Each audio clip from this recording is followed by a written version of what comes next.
and Jill on the mic. It's about to get real. Keep it live, that's right. From Pennsylvania to across the globe, it's time for the Steelers All-Star Show. Welcome to the Steelers by the Lake podcast. My name is James Jones, joined once again by all my co-hosts today, Cody Tanner, Nick Pretzel, and Jill from Ohio. Folks, how are you doing on this rainy Saturday morning? I'm sick, but I'm here. Jill, how are you? Jill, how are you? Oh, see, me said I'm sick of this Steelers bull crap. That's what I'm sick of. Sick of that. Nick, how are you doing? You know, I'd be doing better if I knew where the defense was, and I felt like my optimism was well placed last time. I have a good friend of mine who's a huge Bengals fan, and he is not letting me hear the end of it. Shout out to Chris Wilson. We deserve it at this point with how we played. So, James, how are you doing on this rainy, gloomy, chilly Saturday morning? It's Saturday. I'll tell you how I'm doing. It's not a celebratory one. It's because the Steelers drive me to drink. It is an energy drink, folks. No beers at 7 a.m. here, or quarter to 6. I got the orange. Looks like you got the blue slushy today. Blue slush today. That's a delicious flavor. Not as delicious as the Steelers' offense, maybe. The defense, pitiful. We're going to get to all that, though. Starting off the show with bad news, Miles Killebrew, the injury not made official quite yet as far as what it is. What is official is that he's on the injured reserve, so his season likely to be over. Could he come back? Absolutely, because if you're on the injured reserve, you only have to be there for 4 weeks. Every report seems to be it's a significant knee injury. That's the only details we're hearing. Fear being an ACL. Hopefully it's nothing worse than that. No nerve damage, not multiple injuries or anything. And he'll be able to come back next season. But as Jill and I discussed on the pregame show, unfortunately for him, this is the last year of his current contract. He's 32 years old. Next year, he'll be 33 years old. This may spell the end of the career for Miles Killebrew with the Pittsburgh Steelers. And it's kind of sad, man, because he's been one of the better special teamers we've ever had. And definitely has more blocked punts than anybody ever in the history of Steelers. Yeah, definitely didn't. I mean, and when we saw the injury, when we saw it live, we were like very concerned. I mean, it was a non-contact injury. Anytime you have a non-contact knee injury, that's typically not a good thing. And so very unfortunate for Miles. Miles, again, special teams team captain for a reason. And he's performed very well. He's everyone thinks special teams is just guys that don't interact with other people. No, they're involved in everything. And Miles Killebrew being on, kick coverage, the personal protector for the punter, and then also blocking punts. I mean, he's all over the place, and he had a very, very specific role that I don't think many players in the NFL have the role that he had on other teams. He was very special to this team. So that really does suck. And hopefully we can get someone to replace him. Or maybe he makes a miraculous healing thing, and who knows. But that is a tough one to come back from for sure. Yeah. Yeah, we got to get him on some of whatever Jalen Ramsey got on to get back from his injury after a couple of weeks, because whatever he did seemed to get Aaron Rodgers gave him something. Aaron Rodgers gave him something. Well, it didn't work this past game, so I'm unimpressed at this point. Well, he wasn't injured. He just wasn't playing well, and he owned up to that in some of the interviews that I saw. He says, we got to play better. We've got to execute better. And, I mean, I don't think it was all on the play. I think that was a part of it, but I'm sure we'll get into that as we get into a little bit more of what happened in this game. We absolutely will, no doubt about that.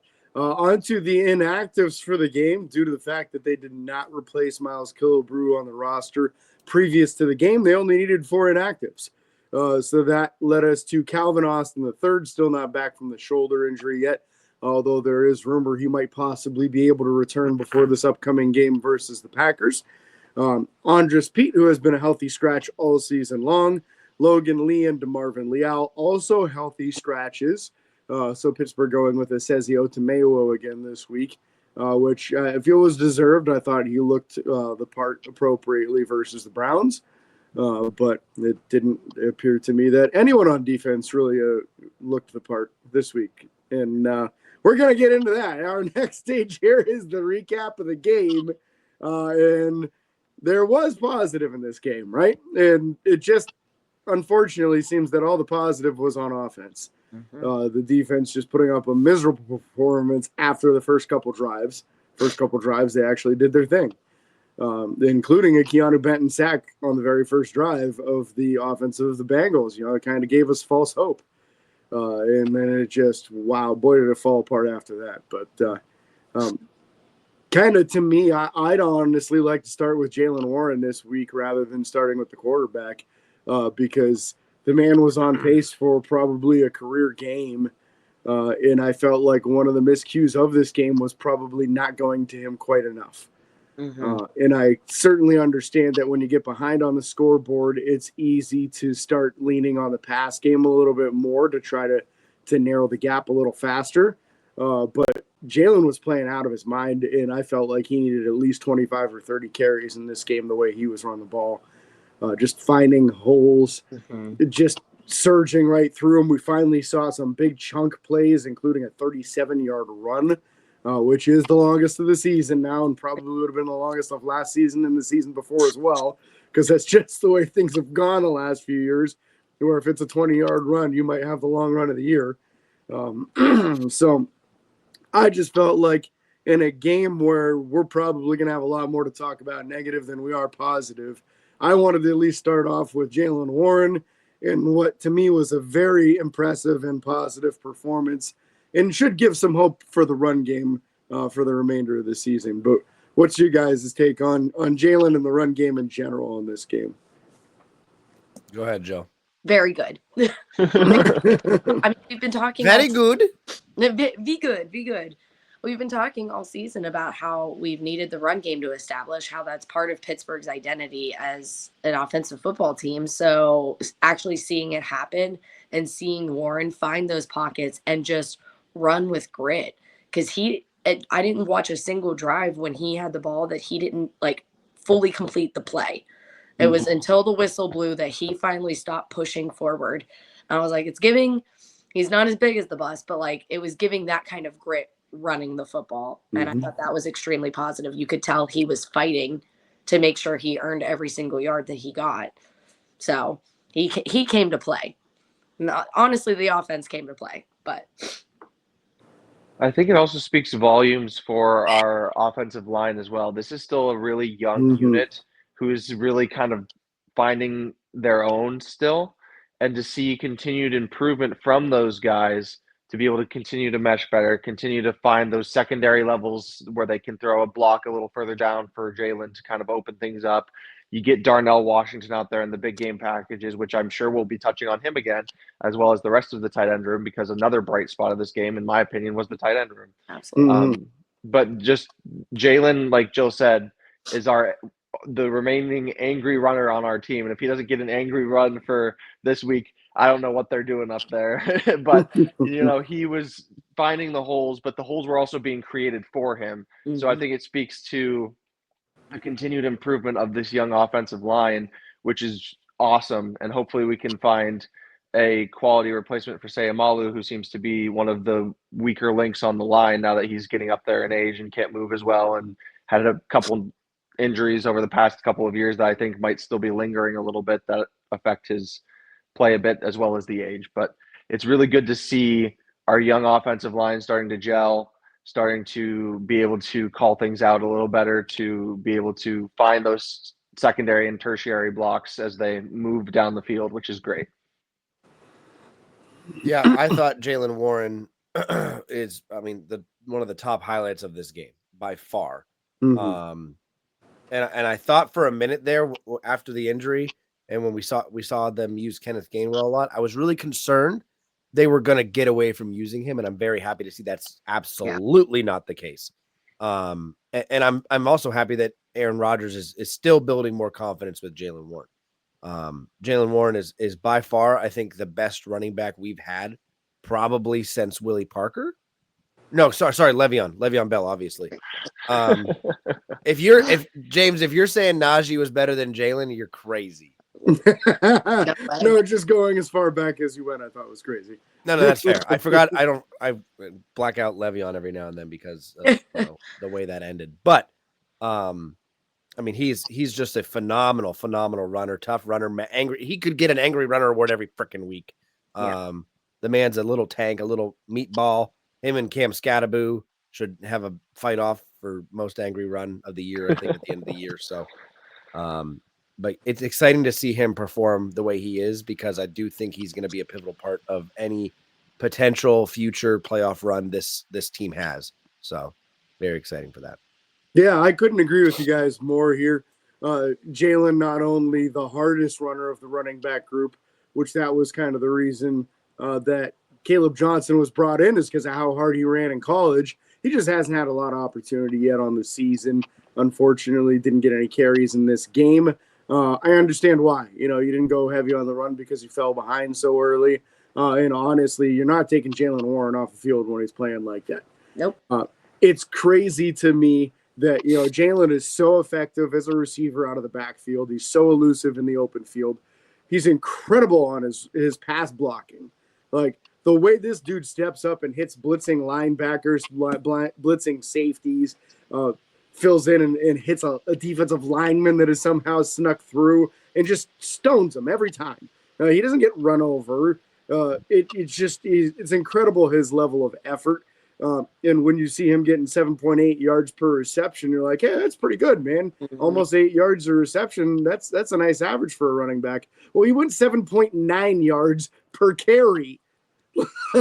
That's something else, man. That is something we don't see often in Pittsburgh. And it's not like it was on 4 carries. It was on 16. So just a tremendous performance for Jalen. Literally his only miscue in the entire game was the flea flicker that was not supposed to be a flea flicker. Outside of that, flawless game for Jalen Warren. And I'm sure that's a mistake he won't make again. So he'll learn because Aaron will not allow him to not learn. And having Jalen locked in for another 3 years, that enables us to develop Caleb in that way. You have an angry runner who has a powerful play style, and then you have a young runner who also has a powerful run style. So you can have him learn from Jalen and develop behind him, and then you have a younger guy who, when you maybe need to move on from Jalen, that you can feel comfortable doing so. So I'm excited for the future of that, to be able to have those two working together, at least for the time being, and then see what we have moving forward potentially in Caleb Johnson, not have to necessarily worry about going after another running back in the draft. Kind of reminds me of what the Philadelphia Eagles have been doing a lot recently on the defensive side of the ball, where they don't necessarily need a player, but they draft him high anyway because he can then sit behind their capable veteran, learn from him, and then when they go, they don't have to worry about finding a veteran replacement because they have a developed replacement ready to go. And that's how successful teams draft. They draft a year or two ahead. That way they already know. If you hit on that draft when X player retires or moves on, you can just slide them right into their spot and you don't miss a step. Or worst case scenario, the guy you drafted is not working out and you know that, so you got another crack at it before you're in a situation where you don't have that player anymore. So that being said, the only older offensive lineman, as you mentioned, Nick, being Isaac Seumalo, Spencer Anderson really has been turning some heads the last few weeks in the run blocking game and showing his abilities out there. I feel like the team is growing more and more trust in him. And oftentimes when they go with a heavy formation throughout the course of a season with that one extra offensive lineman, that guy becomes a future starter. And the only place that he's available to be a starter is at left guard after this season. So I won't be surprised if they take a guard high in the upcoming draft pick. I don't think they would do it first round unless there's an elite talent that falls to them. But second or third round, I think, is very reasonable. But I also won't be surprised if they just don't bother until the 4th or 5th round and start Spencer Anderson, because it feels to me like he's earned that. The run game is completely transformed with him being on the field. I know it's an extra offensive lineman, but when he's out there, it is successful. So I feel like he has kind of deserved at this point a shot at taking over at left guard. I do believe that they need to throw out of that play or out of that formation more to make sure that we're keeping teams honest with that as a possibility. Mm-hmm. Absolutely. And I think that's why that was so important on that first game versus the Browns to do exactly that. You know, that's that everybody knew they were going to come out and go smash mouth against the Browns. So what do? Play action out of that formation on the first play, 37-yard gain to Darnell Washington. So, yeah, more of that is important. You can't get away from it. You can't stop doing it. You got to make sure you're passing it at least a few times a game out of that formation. Otherwise, people will just start pulling both safeties up on you. It'll become predictable. Yep. Cannot be too predictable. No, we cannot. We've learned how that goes. Or at least I hope we've learned how that goes. So, yeah, I would hope as well. Let's talk some Aaron Rodgers, another highlight of the game. I thought Aaron was a pretty accurate quarterback in this game with only, in my opinion, only one major miscue. I would say the deep ball that he missed DK on that turned into an interception, kind of resulting similarly to a punt because it was a good 40 to 50 yards downfield. It just sucked because it was like first down when it happened. So your drive was over before you got a chance to really get going on it. But those deep shots really don't seem to be super effective early on in the season. Now we've seen some of them that have been. The go-ahead touchdown score at the end of Pat Freiermuth, that's a deep shot. There's no doubt about it, and working to perfection. The interception on the sideline that he threw to DK, that DK brought in, that the defender then takes out of DK's arms, I feel like is a once-in-a-career kind of thing that happens to DK because nobody pulls that ball out of his arms after he catches it. That just doesn't happen. He's the strongest receiver in the league. So I feel like it kind of sucks for Aaron that one goes into the interception column because it's not on him in any way. It was a well-placed ball, and just unfortunate that it went down the way it did. I saw one retired NFL analyst, a former referee, indicating that he felt like the cornerback that made that interception did not establish control of the ball before going out of bounds, and it should have been rolled an incomplete pass. I think it was Gene Steratore, the former head of officiating, that said that. Overall, though, Aaron really spread the ball around. He threw it to everybody, including getting Roman Wilson involved, which is something we've all been hoping to see more of. And finally, that breakout game for Pat Freiermuth. So I thought a nice job by Aaron once again. 4 touchdown passes in a game is not a common or easy thing, and that's the second time this season that he's done it. Just unfortunate that the 2 interceptions were also counting against him in this game. So, right. And each reception, by Roman was, in my opinion, tenacious. The one he bulldozes over a guy, and then the other one he gets some solid hits in as well. So it's exactly what I was hoping to see from Roman Wilson. And the reason I felt we brought him in was because he has that tenacity. He's willing to block. He has that sort of brawler mentality of, I'm not going to just let you bring me down. It's going to be a fight to get me down. And that's what I like about him a lot coming out of Michigan, which I don't like Michigan, but I like Roman Wilson. So happy to see him get more involved and to see him have some success there, because it was really exciting to watch the ball go into his hands both times that he got it. So hoping to see a lot more of that, especially with depending on how long it takes Calvin to get back. It's good to see some of our depth being able to contribute and do it in a way that was like it's good Steeler grit, I will say, because I'm gonna have a crash out here in a little bit, so I'm just letting you guys know. Yeah, we're getting it. So normally, for you listening or watching, normally we talk a lot about the game beforehand while we're preparing for the show. We didn't do that today. It's all gonna come out on the show. And so the one thing I will say is I thought Aaron played very, very well. Again, I agree with you, James. That long bomb kind of sucked. I don't know if DK slowed up on the route or if Aaron genuinely just overthrew him. It looked like it was somewhat overthrew and then DK slowed up. So I think it's a combination of both. I think DK knew it was going to be over his head, but didn't turn into a defender in that situation. At least not immediately. He did down the guy, obviously. But going back to the interception, I almost felt like there were a lot of times in this game that I did feel like the refs were screwing us. I do not feel like we lost because of the refs.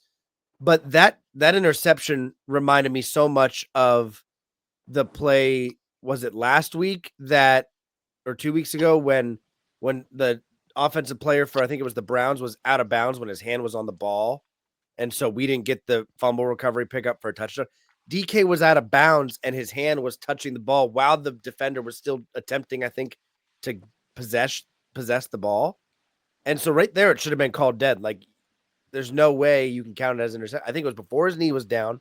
It was before he had possession. DK's out of bounds touching the ball. There's so many issues that I had with that play call, and it's frustrating. The props to the defender. He did.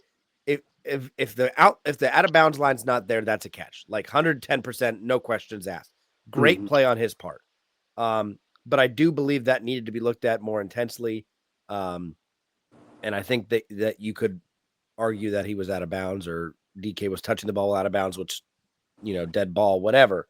So that was frustrating. But again, that was a phenomenal pass by Aaron. You can't complain about the pass at all. And again, going back, I kind of bounced around the topics you guys were just talking about. Roman Wilson, again, very happy that he's getting involved. I think that everyone wants a wide receiver too, and I'm telling them no. All the friends that I have that are Steelers fans, like, we do not need a wide receiver too. I do not want to give up trade capital to get another big name in here when our guys are capable of getting the job done. We just saw it happen. And unfortunately, the defense just couldn't do anything. I mean, the highest paid defense in the world. Pause. We'll get to that later. Let's continue. Well, I was going to say we see technically 31 points should win you the game in a typical NFL game. That's enough points to win. And like you said, we'll talk about our defense later because we're still on the positives here. But I want to say, like, with Aaron Rodgers, we all skeptical in the beginning. I'll admit skeptical because fragile is all I can think about, and all I can think about is how our O-line typically doesn't do their job, and they came out and they proved us wrong in this game.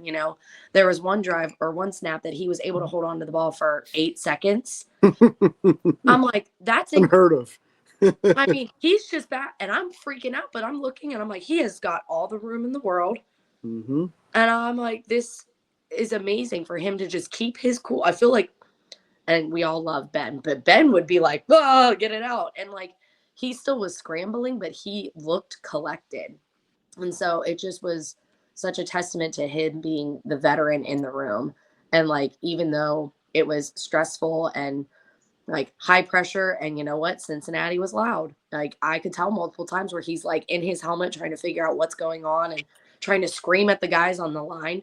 But he stayed collected and calm and really led the offense. I think that was the true difference maker in this game for our offense, is that he was calm and collected the whole time and would yell at them when they did something wrong and would get them back focused for the next snap, and fixing it. So kudos to him being a veteran and coaching his guys. Just incredible. So yeah, I think there's a lot that can be said about that, because you hear a lot of people when Aaron Rodgers came to the Steelers, a lot of former players, a lot of people from other fan bases saying, oh, Aaron's a crappy teammate. You're going to hate him. Nobody likes him in the locker room. Well, every indication's been the opposite.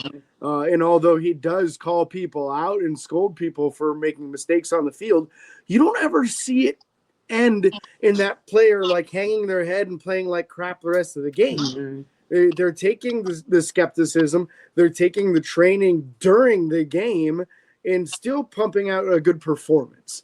And I think that's so incredibly important in games. And he's keeping the faith in guys, too. It would have been easy for him to lose faith in Pat Freiermuth after throwing on a 4th and 4 and it's into a crowded area, right? And I remember, I think it was Nick said that, one of Pat's arms was being held back, so he really couldn't get both hands to the ball. It would have been easy for Aaron to walk away from that and say, well, I can't throw to this guy. When it's clutch, he's not going to make the catch. I can't count on him. Instead, he just kept on going back to him, and he got 2 more touchdowns after that. So that's a big part of this to me. There's all this media attention to Pittsburgh's a big player. They're trying to get another wide receiver. Like, I don't see the point. This offense doesn't use 2 wide receivers, and the targets are there. We're spreading it out throughout the tight end room. The tight end room just had their best performance of the season, all 4 receiving touchdowns going to the tight ends. We're starting to see that plan coming together of Arthur Smith's offense of being able to successfully run the ball, utilize the tight ends. And a lot of times in this game, we did see Jonnu Smith and Pat Freiermuth lining up out wide in a wide receiver type formation, which is causing some mismatches. So I kind of like what we're seeing with the creativity of the offense and some of the differences and new plays. 31 should be enough. 31 should be enough, and it's a dang shame the defense played their worst game of the season. Yeah. So and I wish I could go back more, but I'm not subscribing to this website for $20 a month. In the last 24 games, teams that scored over 31 points are 21-2-2. And the reason that adds to 25 and 24 games was because there was a tie with the Dallas and Baltimore or Dallas and Green Bay putting up 40. The only teams to lose, Pittsburgh at Cincinnati and Seattle at Tampa Bay this year. These all those games were this year because that's how often teams are putting up that many points.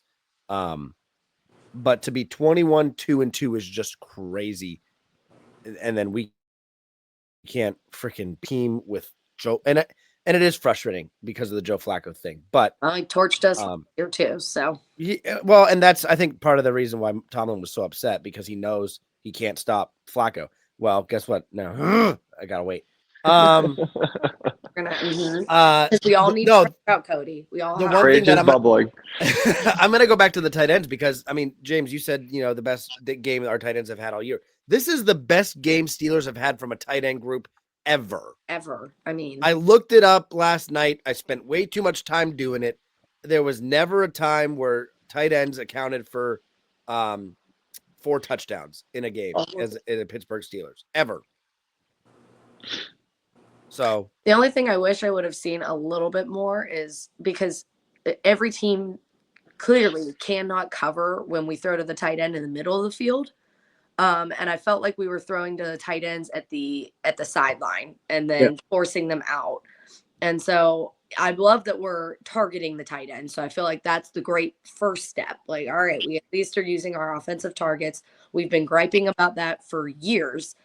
I mean, but I just wish that we were targeting them more in the middle of the field because you see how successful that is when we do it. And so instead of throwing to the sideline, I want to see a little bit more of the tight ends in the middle of the field. Yeah, especially with Darnell Washington, right? Let's not throw tight end screens to Darnell Washington. Right. That is not his forte. I think a little bit of that trepidation too, though, on the middle of the field might have come from that Pat Freiermuth play, which again, not his fault. No, double covered, like double coverage. The one arm was pinned. Should have been a pass interference call because he literally has his arm like this behind him. Not much we can do about that, but I think that some of that might have led to a little bit of the hesitancy to go there because we did do it, and it did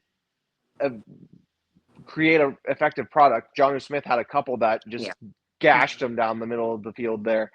But, I mean, when you don't do it enough, it doesn't continue to work. So I don't know. I'm thinking maybe that's where a little bit of the hesitancy came from, was from that miscue there, which again wasn't even really a miscue. It was just a missed call in my opinion. So yep. We talked offensive line a little bit. I don't know if you guys want to go into more of that.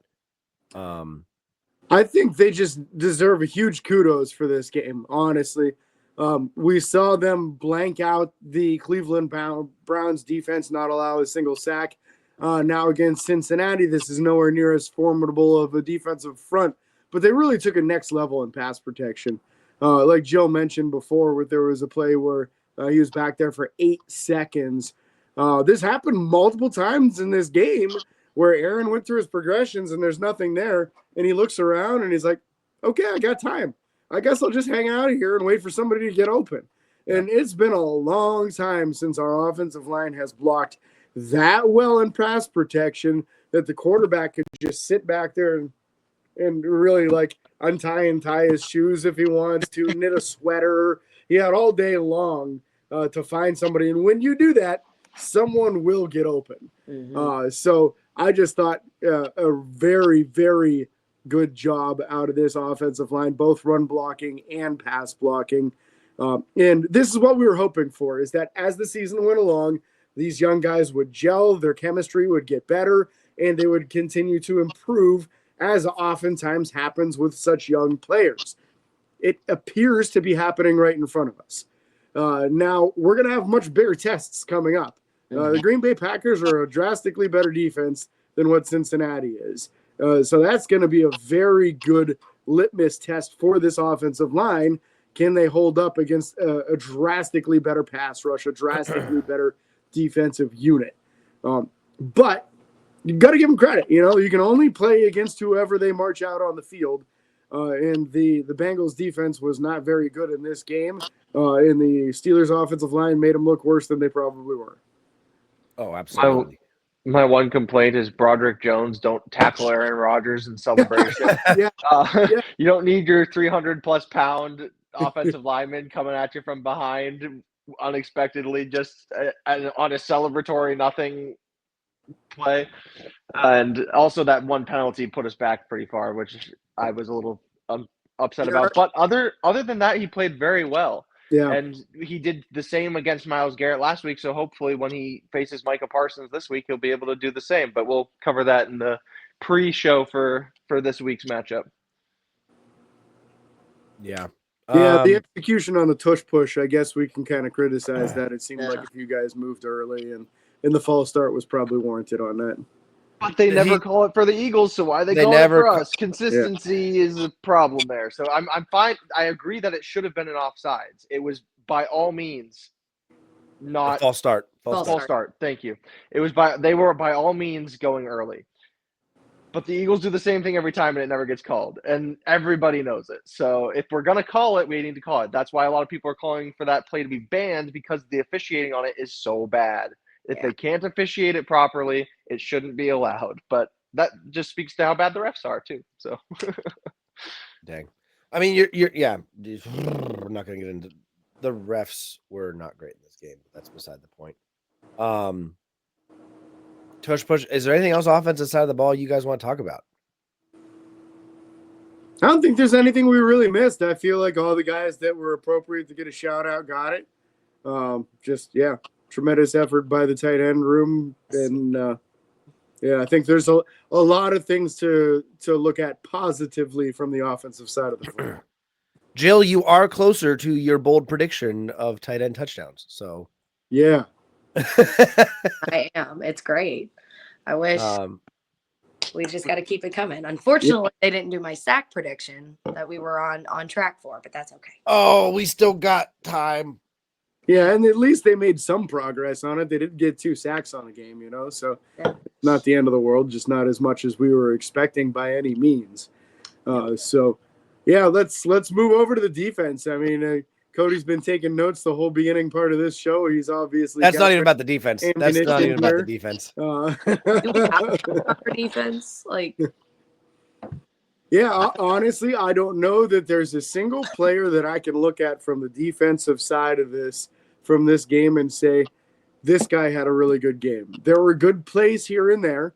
We'll give Keanu Benton credit for that sack early on where he just absolutely whipped those interior offensive linemen and came right through.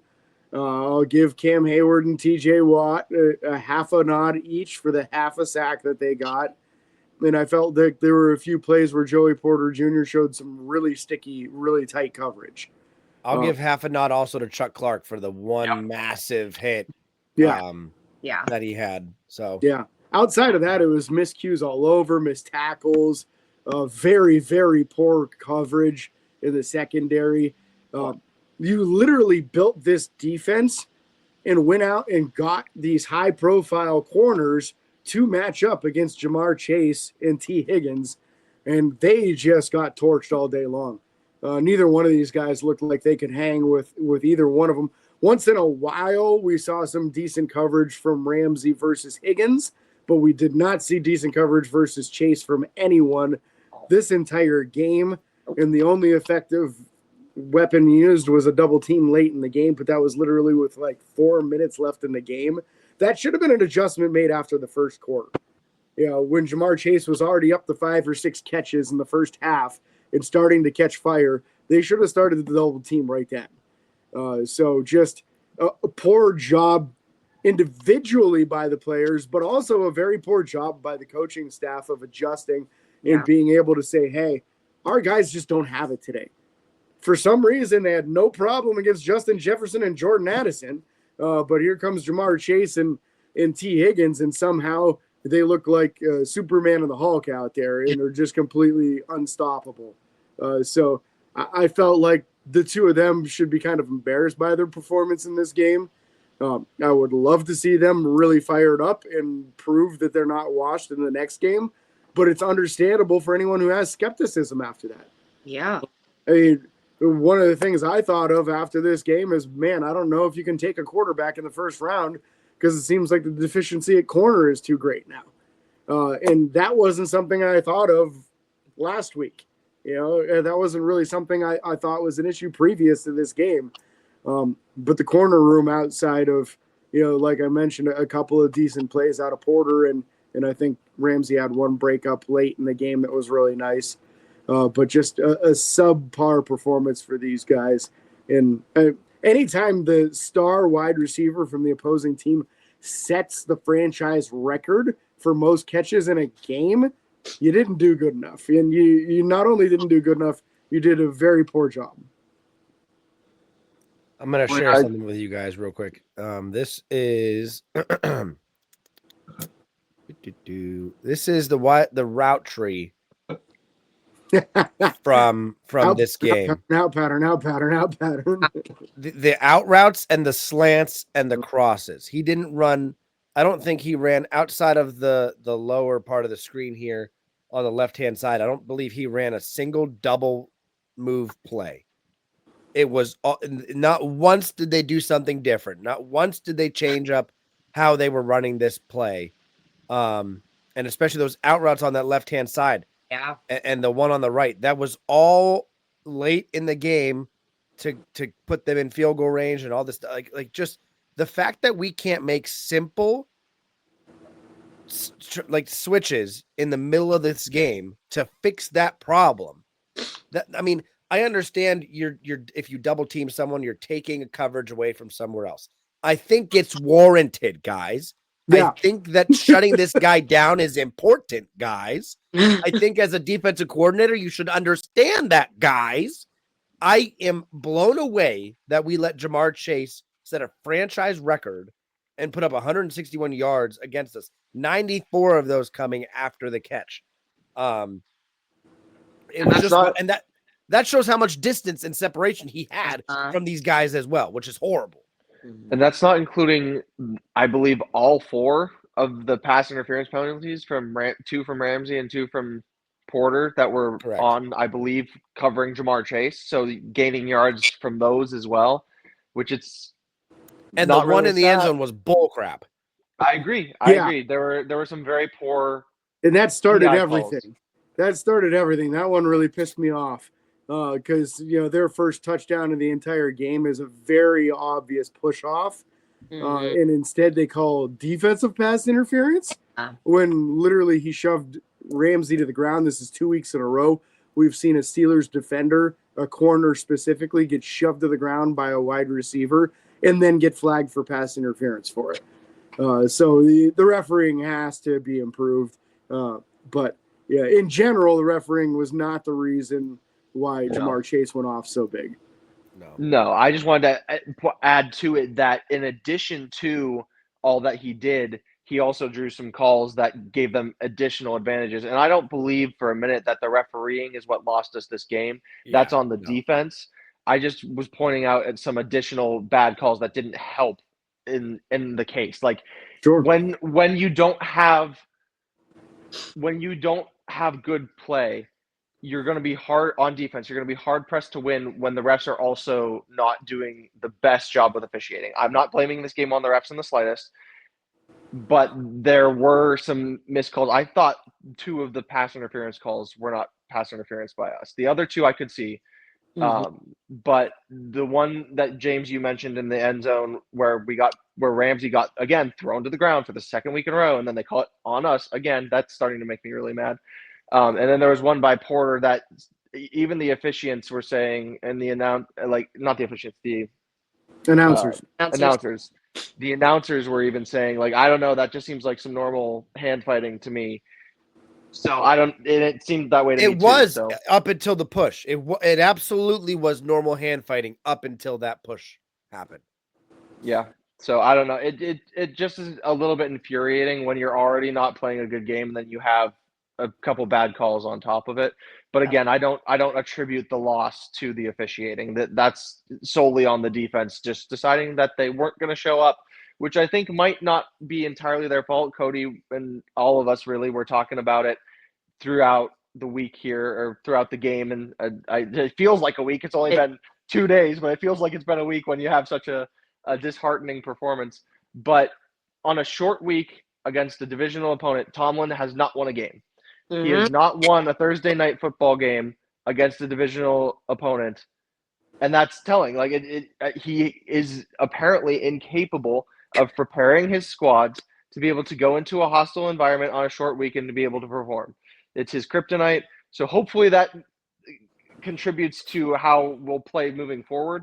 But just the inability to adjust too was also frightening. And we've talked about it already. I'm sure we'll keep talking about it. But when you had one series where it was first down to Jamar Chase, first down pass to Jamar Chase, first down pass to Jamar Chase, and it was all on the same side of the field. They didn't change it at all. Same route. The same route 3 times in a row. And he did at least 10 plus yards each time. And I was like, did we not see what just happened two times before? Apparently not. No. So, or we did and we just ignored it. So, and it's not like it wasn't happening too. It's not like it wasn't happening earlier in the game too. Like they were running these out routes all game long to these guys. And James, I know you're going to take a minute and either defend or talk about the alternate side of this. I am going to go off for a second because of Nick bringing it up. Mike Tomlin started off his career 5-1 on short weeks. I didn't include Monday games to Sunday games. I don't count that as a short week. I'm talking Sunday to Thursday or the awkward Thursday to or Sunday to Wednesday time we had. Oh God, that's smart to disclude the Monday games because he wins almost every single one of those. So that would have been a real bad look for what you're about to say. No, those aren't as short of weeks as I'm talking like a short week. Like you have 3 to 4 days to prepare. Compared to you still have a full week of training from like they typically have a rest day or whatever. You lose that specific day or whatever. Tomlin started off his career 5-1 on short week games. He has since gone 4-13 and is 9-14 overall on these short week games and going up against, and I wanted to compare it. I didn't want to just use him. So I went and looked at Andy Reid too, from the end of his time in Philadelphia to now with Kansas City. He started off 0-2 and then went to 2-6. And now in his career so far from when they've added, I think it was 2012, they added Thursday night games. He is 8-6. So barely a winning record, but I wanted to have the comparison between another very prestigious head coach. 8-6 to 4-13 is drastic. It's bad. It's not a good look. And I'm not saying I'm not trying to blame it all on Tomlin. Maybe Tomlin's problem is he doesn't hold his coordinators up to a high enough standard. Like, we know the standard's the standard for the players. Like if you're a backup, if you're a bench guy, whatever, the standard's the standard. But what about the coaching? If you're watching your defense, you're a defensive minded coach. You were brought into this to be a defensive minded coach. way back after Cower left, and you watch your team give up out route, slant route, and you're not going to your defensive coordinator and saying, hey, let's change something up. Let's do something different. They're destroying us in zone. They're destroying us in this man coverage on the outside. I feel like we come out in the most basic defense. I never see us use motion or movement to do anything, which I know you're questioning that. I've seen it where motion isn't a defensive thing. So, well, I understand what you're saying, not motion, but like we never disguise our coverage ever. I watching this game back, I didn't see ever where, okay, it looks like they're in a single high. Oh no, they're in a two high shell. I never saw us move guys around on defense. We saw it all the time with Palomalu. We saw it all the time. I think a little bit even with Ryan Clark. Minka was able to do it. Minka would come up, go back, whatever. We're getting no disguising our plays. We're lining up the way we're going to run it. And hey, if you want to throw on us all day, if you find a hole you want to run through, do it to us all day. We're never going to make a change. We're doing basic blitzes. We're doing I don't believe, and correct me if I'm wrong, I didn't see one cornerback blitz on this play because I think we're too scared of their receivers. Still didn't stop them. It just blows my mind that it was that bad of a performance, and I did not notice one specific change to stop it outside of the one double coverage in the end zone that they didn't get a touchdown to that specific player on that play. That's it. Yeah, I would say that if you're going to go and compare that short week, the Thursday night record versus other coaches, comparing to Andy Reid, knowing that he's had arguably the best quarterback in the league for the last 8 years is probably slightly unfair with everyone that Mike Tomlin's had to march out there on Thursday nights. You were literally sharing a post with us in the group on the quality of quarterbacks that he's dealt with on these Thursday night games. And it was a lot of guys that most teams wouldn't march out there as third-string quarterbacks, let alone starters. So I think you do have to factor that into it. It's not just the head coach. If you're marching out second and third string quarterback quality of players, the expectation can't really be of winning. And it's not even oftentimes that this was the original plan at the beginning of the season. It's just what you ended up with due to injury or poor play. So you do have to factor stuff like that in on it too. And it's not even like a Mike Tomlin can't beat Joe Flacco thing, because before this game, Joe Flacco was 11 for 13 in his career versus Pittsburgh. Mm-hmm. So he still, as of right now, has a losing record in his career versus Pittsburgh. But the last few games versus Pittsburgh are trending in the wrong direction. Mm-hmm. Joe is making our defense look very poor his last few outings versus Pittsburgh. They're going to have a chance to right the ship in a few weeks here because it's only like 4 weeks away from Pittsburgh versus Cincinnati once again. It'll be in Pittsburgh this time, so we'll see if that helps out with the refereeing at all. Sometimes you get a little bit better calls from the referees when you're on your home field than you do on the away field. So hopefully that will kind of level the playing field a little bit. But to me, the biggest thing I was disappointed with the extreme success that they had with these consistent play after play, out patterns to chase, out pattern to chase, out pattern to chase. We saw it over and over. To me, at a certain point in time, you just have to come to the realization that they're throwing the ball too fast to get to the quarterback. So sacking the quarterback just isn't going to happen. So if they're throwing every single play, just start dropping your outside linebackers into that flat on each side and take away the option of throwing those. You can't necessarily, like, your corners weren't going to magically start covering better as the game went on. That just wasn't going to happen, unfortunately. But what you could do is drop Nick Herbig, drop TJ Watt into those soft zone areas and take it away by someone else already being in the area. Or maybe take your safeties and bring them up and crash into those zones to take it away. You had to do something to take it away because the corners were not able to, and they were so worried about getting beat deep that they were playing a soft off coverage when I feel like the only thing that's going to disrupt this timing-based quick out pattern is a good hard jam on the wide receiver. Mm-hmm. You got to have somebody who's physical enough and quick enough that they're not worried about losing a step and then losing the entire rep. You got to have somebody willing to get in their face, like Ike Taylor used to, chuck them at the line and disrupt the whole timing of everything because they're not able to immediately get into the route. So it's one of the two things. Either you have to start jamming them at the line to screw up the timing, or you have to start dropping other people into the area that they keep on beating you at. But very, very frustrating from me on both sides of this, whether it's the specialty coach of that position saying, hey, start jamming him. I don't care if he beats you deep.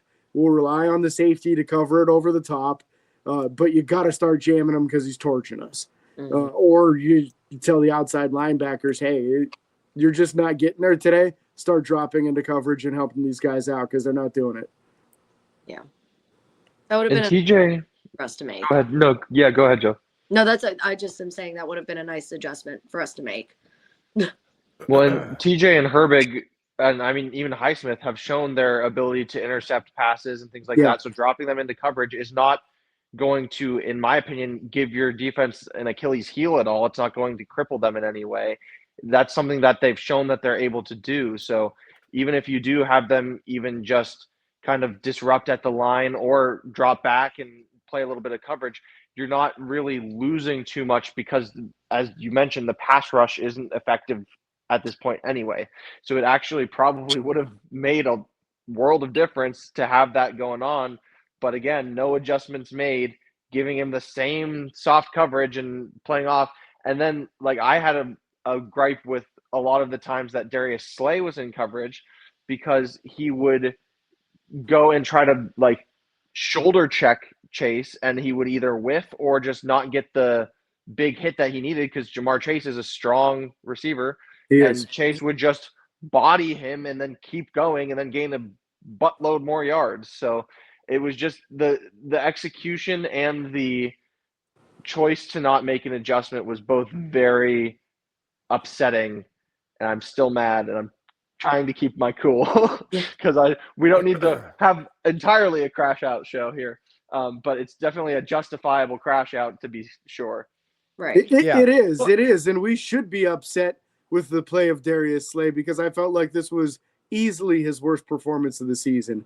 And to me, it just shows that going forward into future seasons, I mean, Slay's on a 1-year deal. He wasn't going to be the plan for long term anyway. But it does kind of show that you better have a different plan for next season because you can't count on Darius Slay. He's just getting older. He's not going to get more athletic next season. That's not happening. You need a younger, athletic dude that can hang with these super athletes that Cincinnati has at the wide receiver position. We've been calling for corner for the past couple of years, James. Hopefully we see it in this draft.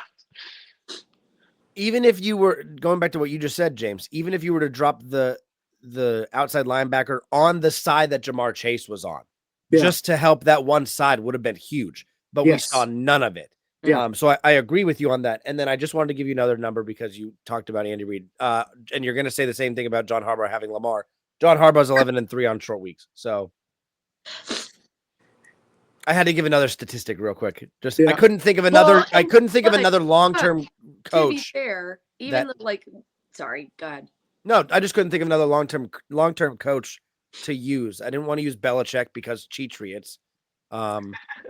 And I couldn't think of someone else to use. I probably could go Seattle whenever he was there, but I don't know. It just feels like something Pittsburgh is doing during the week or whatever. They're struggling. We come out lost every time. Now, yes, James talked about how, outside of the first few drives, they did their job. They did. We had that early sack. We got a couple stops. They performed somewhat well. But once a team, once a team realizes what we're doing, we come out flat. Like we're like, woo, and then plateau. And like, this is what you got the rest of the game. Figure it out.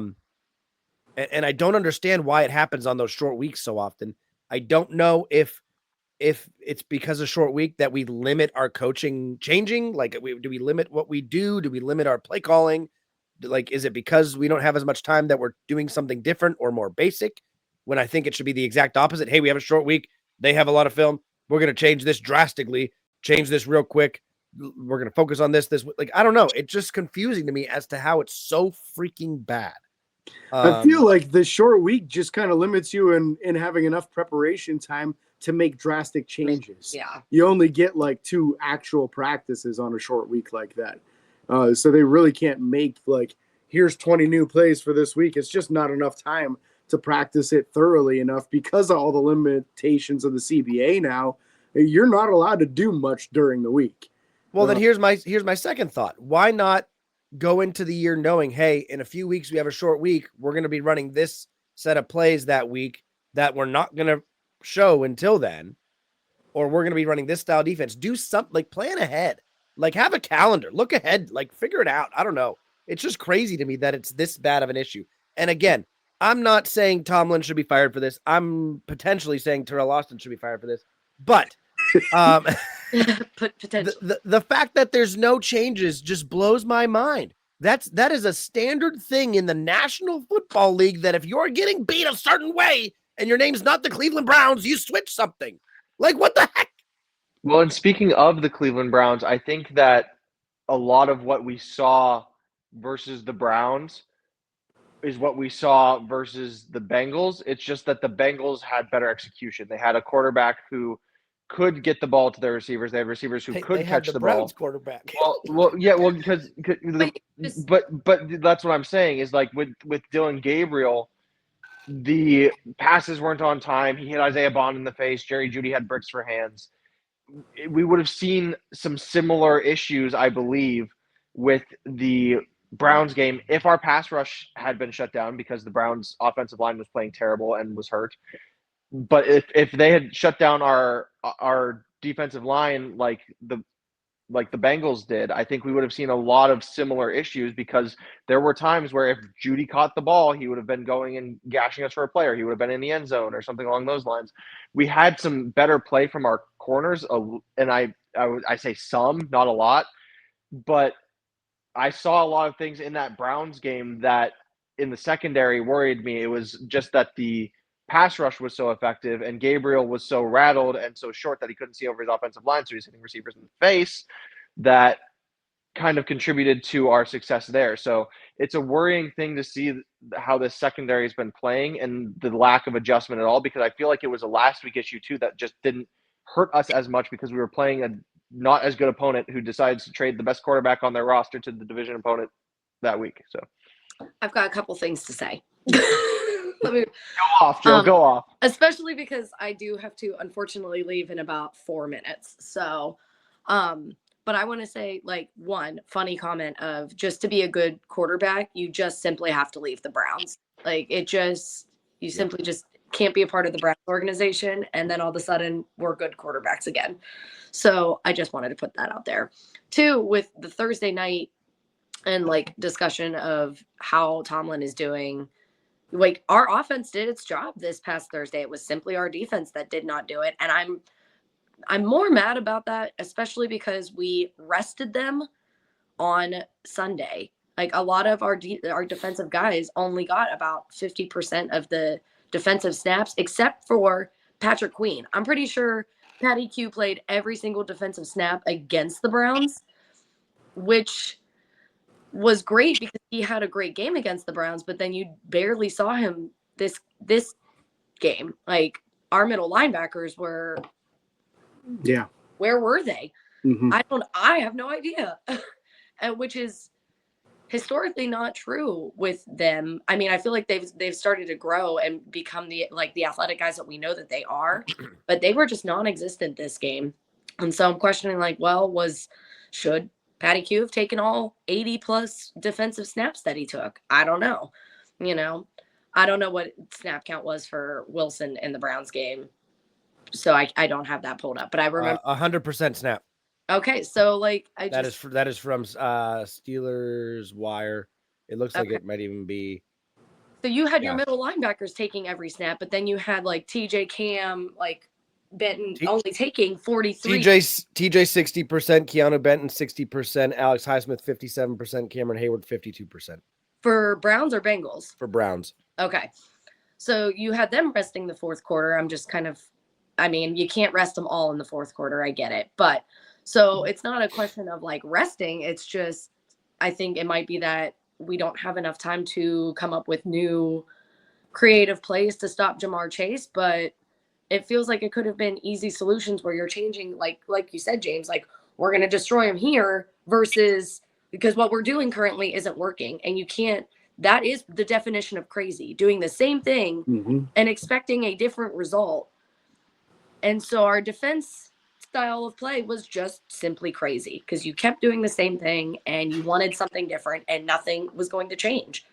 So I'm very angry for the highest paid defense to not be able to make a change and expect it to go differently. And especially when we could have ideally won the game. At one point in time, we were up and the defense could not hold them and got them into field goal range, and we lost because of that. So, and a lot, our defensive guys are owning up to it. They're all saying like, it's on us. It sucks when it's on us. I think JPJ put like, it really sucks when it's on us that we lost the game. And I'm like, yeah, you did. Unfortunately, you did for this one. And we're not used to that as Steelers fans. Normally it's the offense that loses the game for us.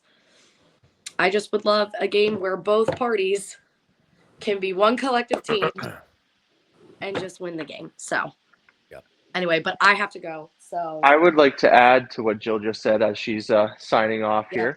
Later, But Jill. Thanks, Joe. another thing about this defense is that the one adjustment they did make from last week is they lessened Nick Herbig's snap count. He had a monster game against the Browns, and he played less snaps against the Bengals, which make sense to me.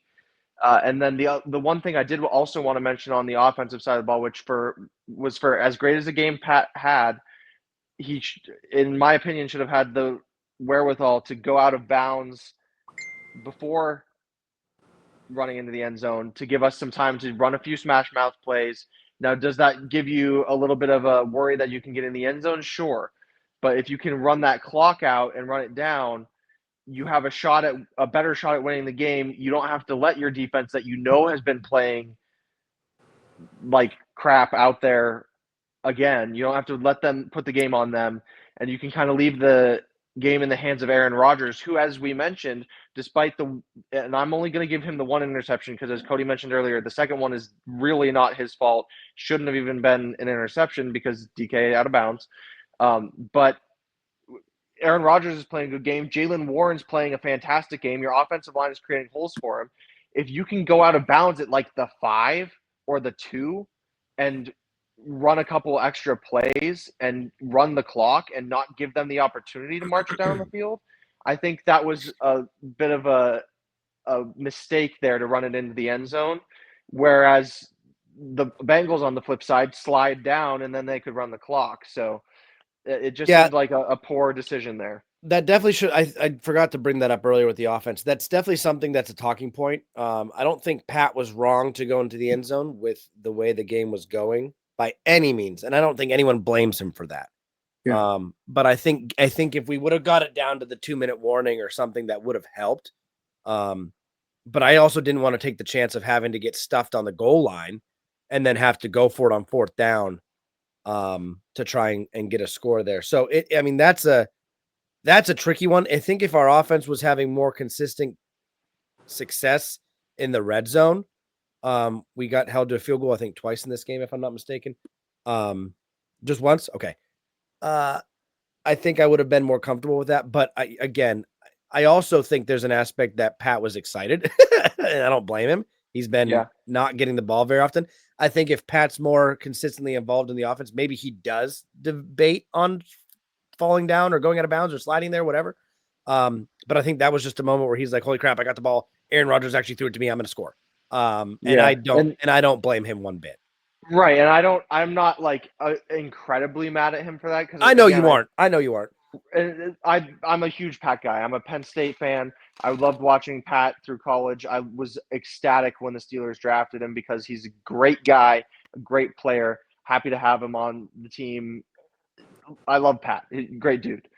I don't fault him for that. I think I agree with you and I think that's where his head was.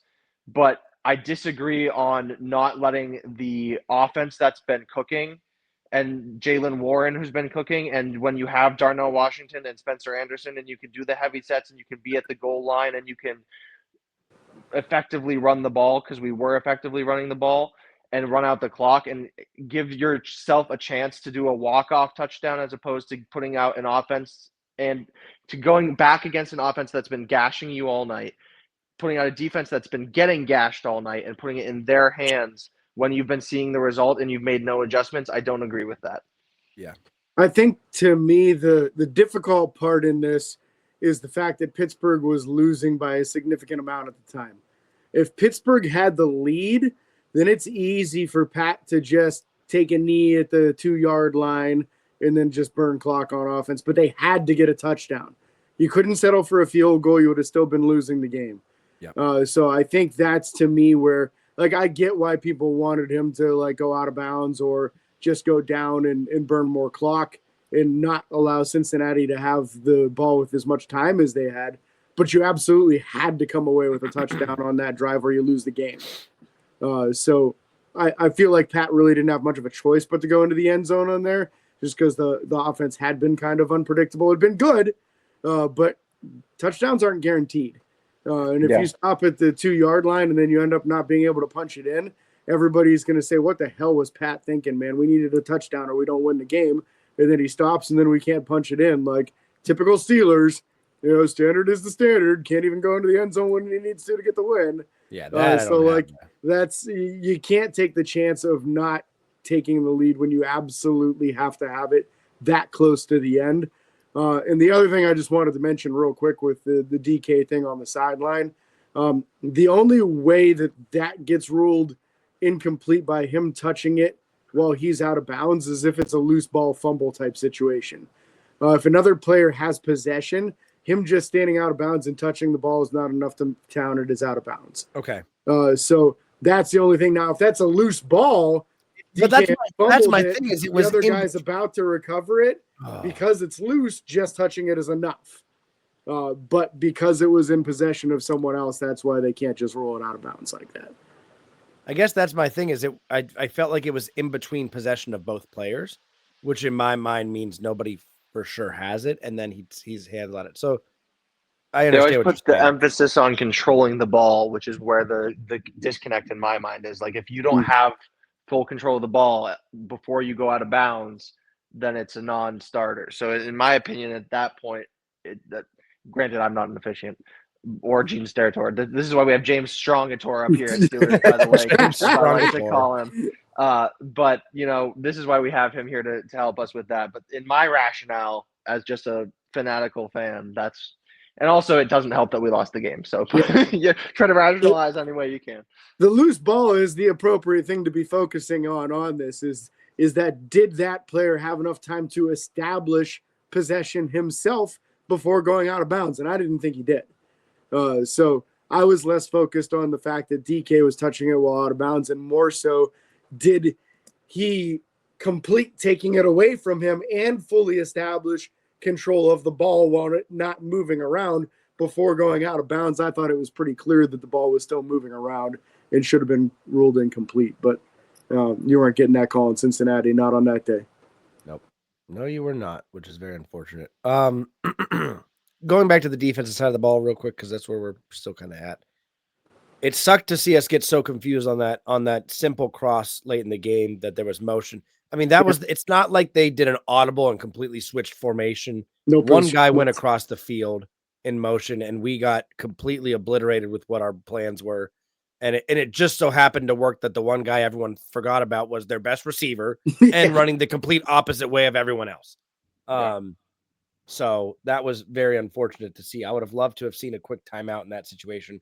I would have rather have seen that. I still would have been annoyed about it, but I would have rather have seen that than what happened in the aftermath of it. So very, very frustrating aspect of that.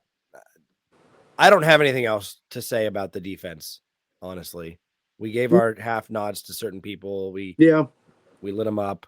I just hope to start seeing changes, but I don't expect any because this is every year I say I feel like we don't prepare well on the short weeks. We don't make changes. We already had our bye week, so it's not like we're going to see any changes. Normally we wait till the bye week to make some deep scheme changes and stuff. So I'm hoping Pittsburgh can do something with it, but I am very curious to see how this next game goes against the Bengals in Pittsburgh, because it's going to be interesting to see. I hope they come out mad. I really do. And it's probably Burrow will be back, will he not? No. Not yet. Okay, so No, that's even better. I want to see us play Flacco again. He might only get a couple of regular season games before the season is over. And just before we kind of like kick it to special teams and then wrap the show up here, the one thing I'd like to say is that no season goes like perfect. You're always going to have some hiccups. That's why it's only happened once in the history of the NFL that a team went undefeated and then won the Super Bowl. You will have adversity. It's how you respond to it that makes all the difference in the world.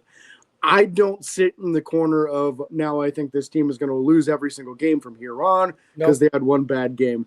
I think that this is one bad game. Now, it can get out of control with the upcoming opponents. It is insanely important that these guys play drastically better than they just played.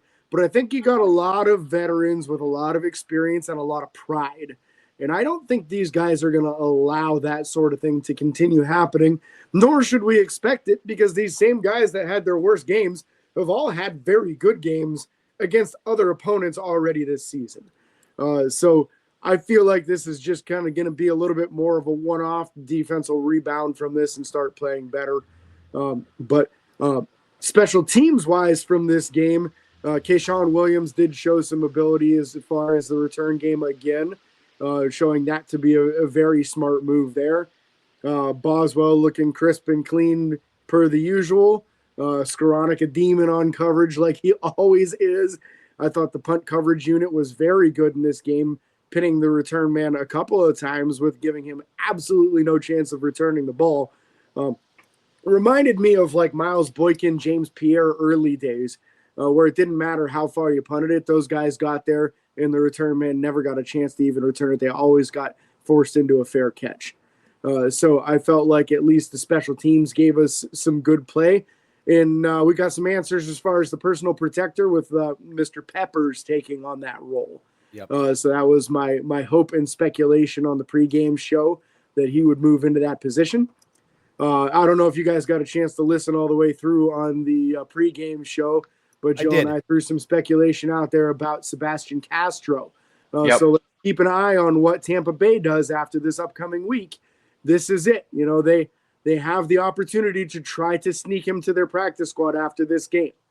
And I feel like that has a large portion to do with why Pittsburgh did not go out and just fill that 53rd man spot immediately. Got to get somebody on the roster. You don't have to. You're going to have 5 guys on the inactive list anyway. So why not just take your time and see if something becomes available that you didn't expect to come available. So you never know. You'll hold out hope you might be able to steal Sebastian Castro back. If not, maybe we see something else going on. But the Malik Harrison window being opened as well might end up being the route that they go on this. Yeah, I'm trying to remain positive about it. I'm with you, James, on the simple fact that this doesn't mean the end of everything. It doesn't get blown up out of proportion. But like you said, it can. The next opponents are tougher. Yeah. And unfortunately, that's what Pittsburgh does. They play down to their opponents. I'm not saying the Bengals were a bad team. The Bengals were obviously struggling early. And they didn't play down to the Browns. They just whooped the crap out of the Browns the week before. So it's not every time. That's but, the Browns. It's dang Browns. And it's everybody really cool. loses the bad opponents once in a while. It's not exclusive to the Steelers. Yep. Well, I think this has to be the wake up call too. Like we have the difficult schedule coming in. Shane Steichen always seems to have our number. We've got the Colts coming up. We've got Green Bay coming up. Chargers coming up. Chargers. We have to play the Ravens twice, you know. So by that point, Lamar will most likely be back. So it's going to be a tough slog. So this team has to start realizing, hey, there's things we need to correct, and we need to start doing things differently, which is something that, as we've talked about all show, did not happen this week. So we'll see what happens. But hopefully this is the wake-up call to be like, all right, we got to really light a fire under some of this stuff and get it moving. Yeah. Well, guys, you want to do some game balls and then wrap this show up? Special teams? You got something else to do on special teams? Boswell. Yeah. I know. I just want to give him another shout out. Christian I like Kuntz, because Good. long snappers matter. Just ask There the we Bengals go. when they They don't do. beat us, They or when do. we don't lose to them. Yeah, game balls. We'll do Jill's first because she already sent it to us. And it's exactly what we'd expect from Jill. Jill gave her game ball to Pat Fryermuth, which I thought he did a great job. Obviously, getting more involved, touchdowns this game. So love to see that. 2 touchdowns, correct for him. Correct. Yep. Okay. Love that. First 2 of the season, 6 out of the tight end room now, making Jill's prediction of 10 plus for the room on the season looking a little bit better. Yep. I'll let you guys go first with game balls. I'm going to think about mine. Nick, go ahead.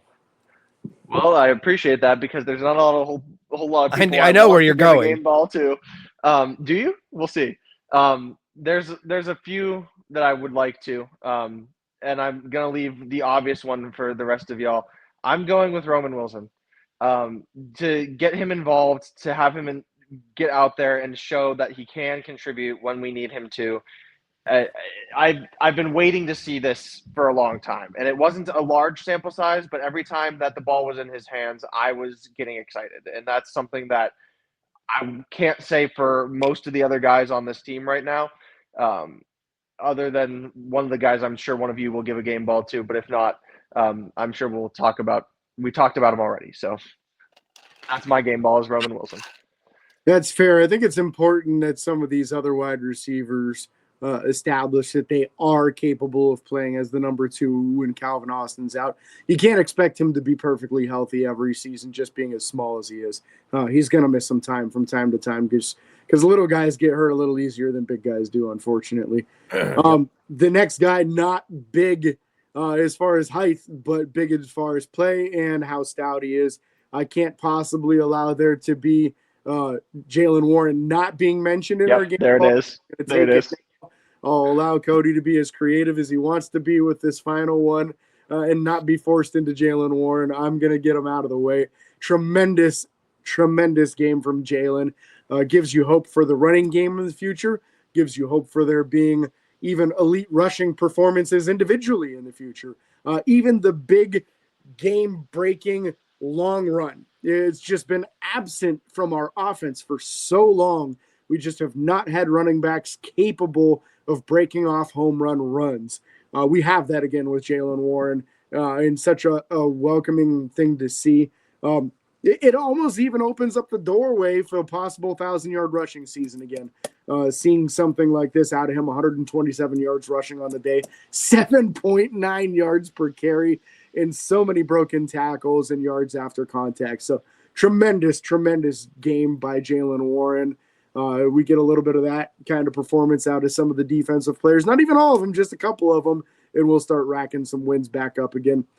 Pittsburgh still is leading the division, folks. Don't get too down in the dumps.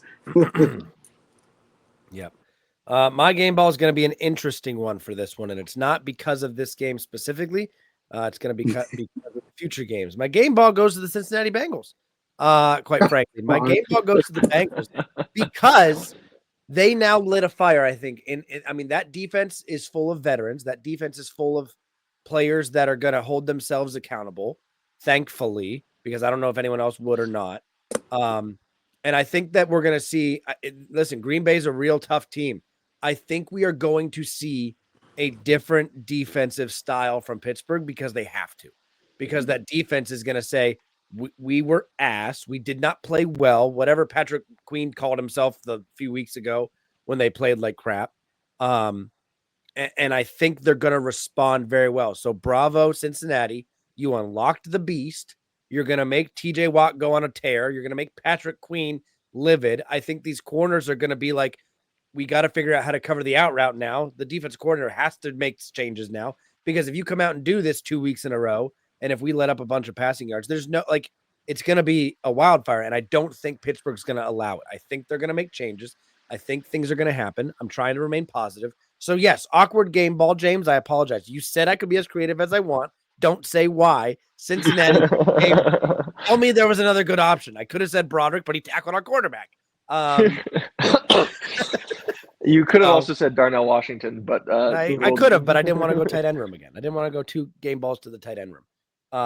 Well, they kind of deserved it, but You're right. They deserve 4 game balls, and I think they got them all. But I do believe that this team full of veterans on that defensive side of the ball is livid. I think they're mad. And they should be. And I think they just got lit up on Thursday in prime time in front of the nation after having such a good start to the year.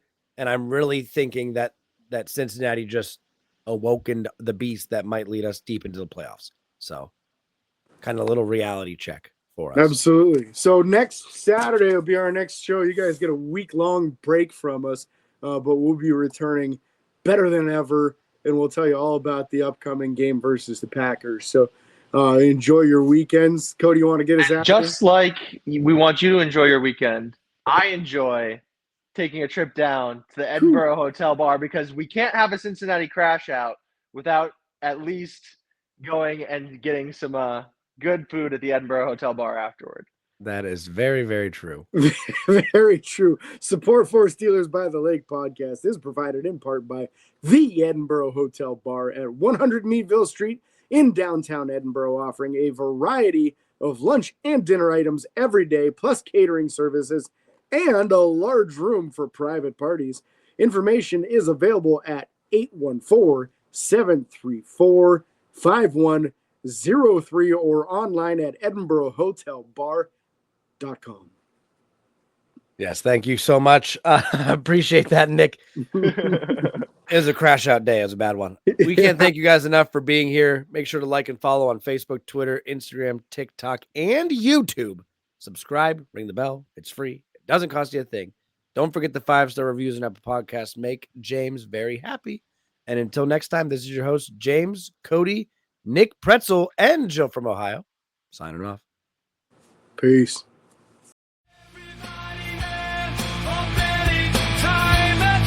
Steelers by